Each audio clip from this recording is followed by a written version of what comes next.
बड़ों को प्रणाम, छोटों को स्नेह और आशीष। मैं हूं राजेश त्रिपाठी। स्वागत है आपका मेरे चैनल धर्म दर्पण में। आपसे आग्रह, अगर अब तक आपने मेरे चैनल को सब्सक्राइब नहीं किया, कृपया इसे सब्सक्राइब कर लें। इसके वीडियो लाइक और शेयर करें, इन्हें दूर दूर तक पहुंचाएं।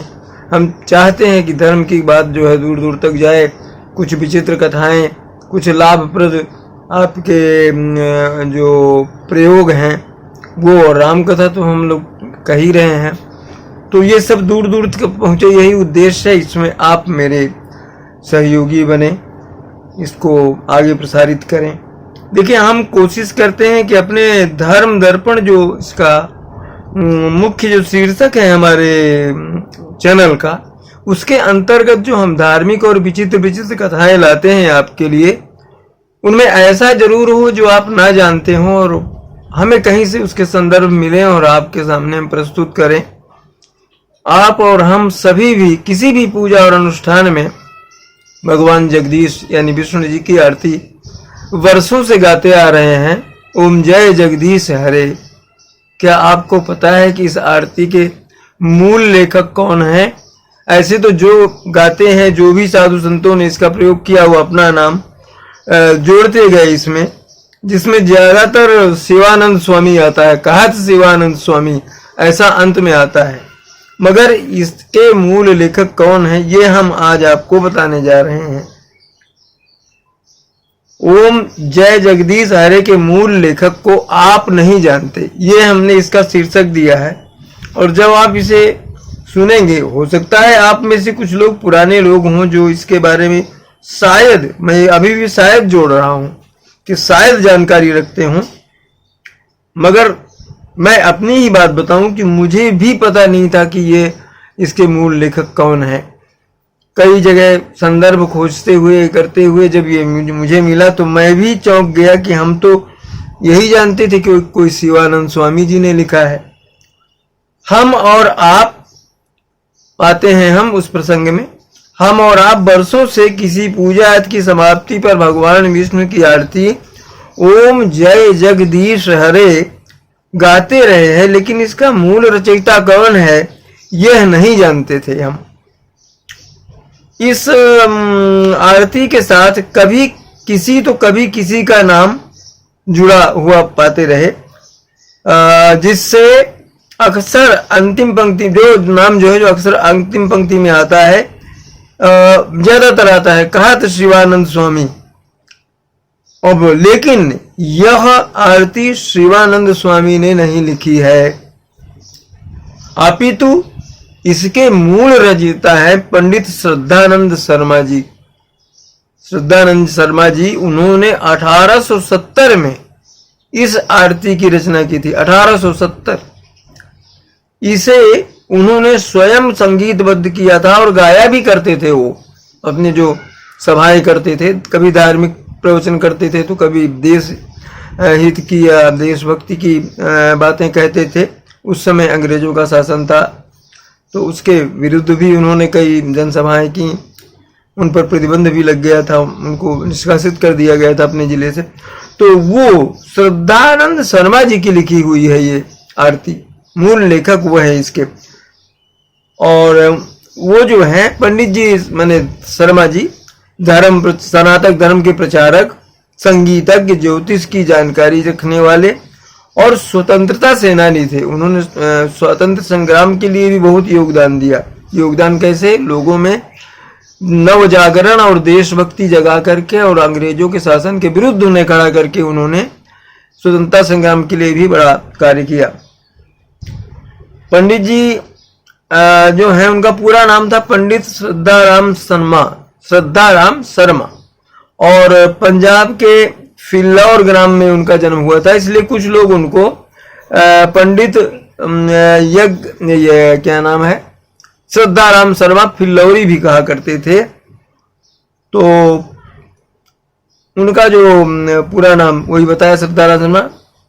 तो इनका जन्म जो है 30 सितंबर 1837 में हुआ था, फिल्लौर ग्राम में, जो जिला जालंधर पंजाब प्रांत में आता है। और उनकी मृत्यु जो है 24 जून 1881 को पाकिस्तान के लाहौर में हुई। पंडित जी की मृत्यु। उनके पिता का नाम जय दयालु और इनकी श्रद्धानंद जी की पत्नी का नाम महताब कौर था। पिता जय दयालु अच्छे ज्योतिषी और धार्मिक प्रकृति के व्यक्ति थे। पारिवारिक परिवेश धार्मिक होने के चलते पंडित श्रद्धानंद शर्मा को बचपन से ही धार्मिक संस्कार विरासत में मिले। पिता के, इनके जो पिता हैं वो ज्योतिषी भी थे। पिता ने बचपन में ही अपने बेटे का भविष्य पढ़ लिया था। उन्होंने भविष्यवाणी की थी श्रद्धानंद शर्मा जी के बारे में, पिताजी ने भविष्यवाणी की थी उनके, कि यह बालक अपने छोटे जीवन में भी ऐसे चमत्कारी कार्य करेगा जिससे लोगों पर इसका बड़ा प्रभाव पड़ेगा और इसकी लोकप्रियता बहुत बढ़ेगी, बहुत बढ़ जाएगी। बचपन से ही श्रद्धानंद शर्मा की ज्योतिष और साहित्य में गहरी रुचि थी। उन्होंने 1844 में मात्र 7 वर्ष की उम्र में ही गुरुमुखी लिपि जो है वो सीख ली थी। गुरुमुखी जो लिपि है उसको लिखना सीख लिया था। 10 साल की उम्र में संस्कृत, हिंदी, फारसी, ज्योतिष आदि की पढ़ाई इन्होंने शुरू की और कुछ ही वर्षों में इन सभी विषयों में प्रवीण हो गए वो। उनका विवाह एक सिख महिला महताब कौर से हुआ। उनका कर्म क्षेत्र भारत ही रहा। ज्योतिष के ज्ञाता होने के साथ ही वो अच्छे साहित्यकार भी थे। उनकी मुख्य रचनाएं हैं ओम जय जगदीश हरे आरती जो बहुत प्रसिद्ध हुई, और सत्य धर्म मुक्तावली, सातोपदेश और सीखन दे राजदी बिथिया, ये उनकी बहुत प्रसिद्ध किताब थी। पंजाबी बातचीत और यही इस तरह के सत्यामृत प्रवाह, भाग्यवती आदि उनकी रचनाएं हैं। संस्कृत, हिंदी, फारसी का उनको अच्छा ज्ञान था। 18वीं शताब्दी के उत्तरार्ध में वे हिंदी और पंजाबी में प्रतिनिधि गद्यकार माने जाने लगे थे। उस समय पंडित जी एक प्रसिद्ध ज्योतिषी थे, लेकिन इस क्षेत्र में उन्हें प्रसिद्धि नहीं मिली। ज्योतिष के क्षेत्र में उनको प्रसिद्धि नहीं मिली। उन्हें सर्वाधिक ख्याति मिली अपनी इसी आरती से, ओम जय जगदीश हरे से मिली, जो सैकड़ों या कहे जाए सदियों के बाद भी अभी भी उतनी ही लोकप्रिय है। पूरे देश में यह आरती श्रद्धा पूर्वक गाई जाती है। अपनी ये जो गाई जाती है अपनी जो उनकी जो ओजस्वी भाषा के चलते उन्होंने पंजाब में नवीन सामाजिक चेतना जो है जगाई पंजाब के समाज में, और उनका उत्साह बढ़ाया जनता का, जिससे आगे चलकर आर्य समाज के लिए सुविधा हुई, क्योंकि उनके लिए पंडित जी ने पहले से ही धरातल तैयार कर दिया था। तो पंडित जी ने ज्योतिष, पंडित जी ने धार्मिक कथाओं और आख्यानों का जो है उदाहरण देते हुए अंग्रेजी शासन के विरुद्ध जन जागरण का वातावरण तैयार किया। बहुत बड़ा काम उस समय किया था उन्होंने। महाभारत वगैरह से आख्यान लेते और लोगों को प्रोत्साहित करते कि इस शासन से मुक्ति पाओ, जिससे अंग्रेजी सरकार की नींद उड़ गई इनके इन व्याख्यानों से। वे ब्रिटिश सत्ता को उखाड़ फेंकने का संदेश देते और लोगों में क्रांतिकारी विचार पैदा करते। 1865 में ब्रिटिश सरकार ने उनकी फुलौरी से, उनको जो है फुलौरी जो उनका ग्राम था उससे निष्कासित कर दिया और आसपास के गांवों तक में उनके प्रवेश पर पाबंदी लगा दी गई, ताकि वो अपना व्याख्यान देकर लोगों में अंग्रेज सत्ता के खिलाफ हवा ना बनाए। उनकी लिखी किताबें स्कूलों में पढ़ाई जाती रहीं। पंडित श्रद्धाराम खुद ज्योतिष के अच्छे ज्ञाता थे और अमृतसर से लेकर लाहौर तक उनके चाहने वाले थे। इसलिए इस निष्कासन का उन पर कोई असर नहीं हुआ, क्योंकि उनकी ख्याति तो जैसी थी वैसी थी रही। गांव से निकाल दिए गए तो क्या हुआ, बल्कि लोकप्रियता और बढ़ गई उनको वहां से निकाले जाने से, और लोग उनकी बातें सुनने को और उनसे मिलने को उत्सुक रहने लगे। इसी दौरान उन्होंने हिंदी में ज्योतिष पर कई किताबें लिखी। एक ईसाई पादरी फादर न्यूटन को थे जो श्रद्धाराम के क्रांतिकारी विचारों से बहुत प्रभावित थे। उन पादरी साहब के हस्तक्षेप के चलते अंग्रेज सरकार को थोड़े ही दिनों में उनके निष्कासन का जो आदेश था वो वापस लेना पड़ा। पंडित श्रद्धाराम शर्मा ने पादरी के कहने पर बाइबिल के कुछ अंशों का जो है गुरुमुखी में अनुवाद किया था। पंडित श्रद्धाराम शर्मा की विद्वता भारतीय धार्मिक विषयों पर उनकी वैज्ञानिक दृष्टि से लोग प्रभावित होते थे, कायल थे उनके। जगह जगह पर उनको धार्मिक विषयों का व्याख्यान देने के लिए आमंत्रित किया जाता था और तब हजारों की संख्या में लोग उनको सुनने पहुंचते थे। वे लोगों के बीच जब भी आते अपनी लिखी ओम जय जगदीश हरे की आरती जो है वो गाकर सुनाते थे। उनकी आरती सुनकर तो मानो लोग मंत्रमुग्ध हो जाते थे। आरती के बोल लोगों की जुबान पर ऐसे चढ़े कि आज कई पीढ़ियां गुजर आने के बाद भी उनके शब्दों का जादू कायम है। 1877 में भाग्यवती नामक एक उपन्यास प्रकाशित हुआ जिसको हिंदी का पहला उपन्यास माना जाता था। ये पंडित शर्मा जी ने लिखा था। पंडित जी की और बहुत सी कृतियां हैं, नाम ले लेते हैं। नित्य प्रार्थना और भृगु संहिता, इसमें कुछ कुंडलियों आदि के इससे ज्योतिष का ये, और हरितालिका व्रत शिव पुराण की कथा है ये, उसको उन्होंने लिखा। कृष्ण स्तुति और फिर तत्व दीपक, प्रश्नोत्तर है स्मृतियों आदि के बारे में। इसमें भाग्यवती स्त्रियों की हीन अवस्था पर ये उपन्यास उन्होंने लिखा था जो चर्चित हुआ था। सत्योपदेश, दोहों के माध्यम से धर्म उपदेश, इस तरह की चीजें। कौतुक संग्रह और भी कई ऐसी पुस्तकें उनकी हैं। उर्दू में भी उनकी कुछ रचनाएं हैं। इनमें से कुछ अब अप्राप्य है, माने अभी मिलती नहीं है। एक उनका ये था कौतुक संग्रह, ये मंत्र तंत्र है, इसमें जादू टोना ये भी उन्होंने किया। दृष्टांतावली, जो सुने हुए दृष्टांत है उनका संग्रह है ये। श्रद्धाराम अपने भाषणों शास्त्रार्थों में प्रयुक्त करते थे जो वो दृष्टांत हैं। और रमल कामधेनु, ये ज्योतिष का ग्रंथ है, संस्कृत में है ये, और संस्कृत में था, इसको हिंदी में उन्होंने अनुदित किया, इसको अनुवाद किया। इसका आत्म चिकित्सा पहले संस्कृत में लिखा गया था, बाद में इसका हिंदी में अनुवाद किया गया। अंततः इसे फुल्लौरी जी की को अंतिम रचना जो है सत्यामृत प्रवाह के प्रारंभ में जोड़ दिया गया था।